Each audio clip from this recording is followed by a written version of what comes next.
hacer un anuncio hiper importante. Espero que les guste mucho este video. No olviden darme like, suscribirse, ¿ok? Bueno, últimamente voy a dejar YouTube porque ya me harté de no subir más suscriptores. Pero bueno, muchas gracias por... Ah, no. Voy a dejar YouTube, mentiras, de la que yo.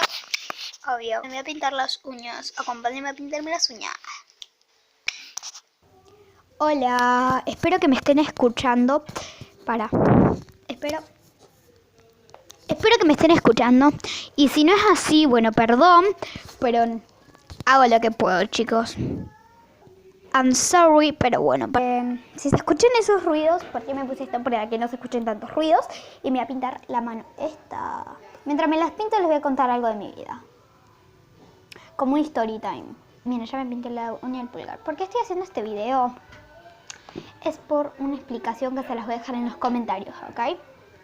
Bueno, les voy a contar mi vida básicamente. Yo comencé a grabar a los 7 años y bueno, ahora tengo 10.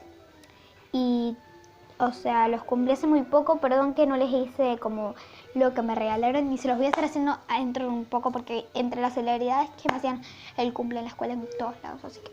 Y bueno, yo tengo 10 años y bueno, me encanta YouTube. Ya me pinté esta mano. Básicamente este video va a ser de menos de 2 minutos, ¿ok? 1000 perdones. ¿Ok? Bien, ahora voy a estar comiendo, miren.